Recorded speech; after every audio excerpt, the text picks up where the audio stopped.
नमस्कार द्राक्ष बागायतदार बंधूंनो, ग्रेप मास्टर या आपल्या आवडत्या अशा युट्यूब चॅनलमध्ये आणि ग्रेप मास्टर ॲपमध्ये देखील आपलं खूप खूप स्वागत. मित्रांनो, सध्या थंडी मोठ्या प्रमाणामध्ये पडत आहेत आणि त्यामुळे अनेक बागांमध्ये जास्तीची शेटिंग होते, जास्तीची गळ आपल्याला मिळत नाहीये आणि जास्त शेटिंग झाल्यामुळं त्या ठिकाणी थिनिंगचा खर्च देखील वाढतोय. एका बाजूला मजूर आपल्याला मिळत नाही, दुसऱ्या बाजूला थिनिंगचा खर्च देखील परवडत नाही, असं म्हटलं तर वावगं ठरणार नाही.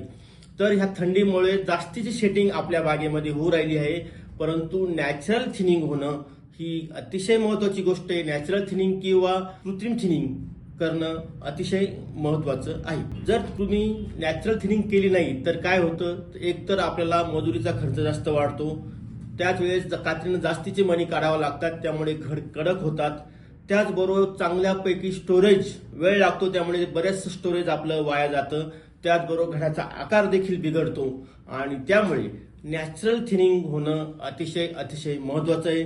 आणि नॅचरल थिनिंग केली, कमीत कमी कात्री लावली तर त्या ठिकाणी घडाची साईज होण्यासाठी देखील आपल्याला मदत होते आणि घडांचा कडकपणा देखील त्या ठिकाणी कमी होत असतो. त्यामुळे नॅचरल थिनिंग करणं अतिशय महत्वाचं आहे. नॅचरल थिनिंग करायची असेल तर त्या ठिकाणी आपल्याला पाण्याचा हलकासा ताण देणे, त्याचबरोबर नायट्रोजनचा डोस वाढवून नायट्रोजन देऊन शेंड्याची वाढ करून घेणे आणि त्याचबरोबर फ्लॉवरिंग स्टेजला आपल्याला वेली झटकणे. फ्लॉवरिंग स्टेजला ह्या उपाय आपण करत असतो. पण ह्या उपायाने पण आपल्याला थिनिंग जर मिळत नसेल तर त्या ठिकाणी आपल्याला कॅलिप्ट्रा क्रॅकिंगच्या स्टेजेसला म्हणजेच दोडा अवस्थेच्या मागे पुढे त्या ठिकाणी आपल्याला 10 ppm GA कच्च एकरी 800 ते 1000 लिटर पाणी घेऊन संपूर्ण पानांना, संपूर्ण शेंड्याला, संपूर्ण कॅनोपीला जर आपण 800 ते 1000 लिटर पाणी घेऊन जर गच्च स्प्रे केला तर त्या ठिकाणी घडाकडील लक्ष कमी होऊन शेंड्याकडे जिब्रेलिन मिळाल्यामुळे शेंड्याकडे चारही बाजूनी वाढ होत असते आणि त्या ठिकाणी आपल्याला नॅचरली गळ होण्यासाठी मदत होत असते.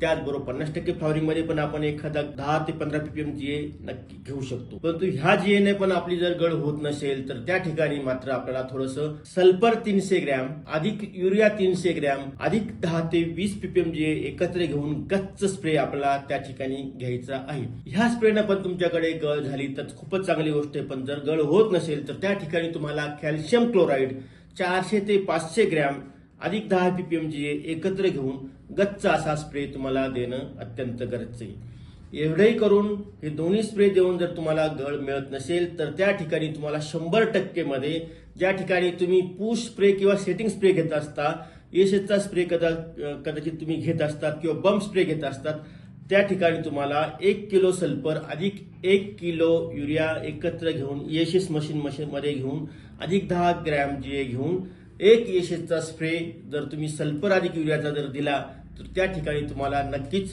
चांगली गळ मिळण्यासाठी नक्कीच तुम्हाला मदत होणार आहे. तर अशा पद्धतीने तुम्ही केमिकलचा वापर करून म्हणजे सल्फर आणि युरियाचा वापर करून तुम्हाला इच्छित अशी गळ तुम्ही नक्कीच मिळवू शकता. हे सर्व केमिकलचे स्प्रे देताना तुम्हाला बारीक ऑब्झर्वेशन ठेवायचे. प्रत्येक केमिकलच्या स्प्रे नंतर काय आपल्या बागेवरती किती परिणाम होतोय, किती गळ होते किंवा गळ होत नाही याचं बारीक ऑब्झर्वेशन करून पुढचा स्प्रे घ्यायचा की नाही हे आपल्याला ठरवावं लागणार आहे. तर अशा पद्धतीनं बारीक ऑब्झर्वेशन करून या सगळ्या ट्रिकचा वापर करून तुम्ही चांगल्यात चांगली गळ, नक्कीच सुंदर अशी गळ, नैसर्गिक गळ तुम्ही नक्कीच करू शकता. धन्यवाद.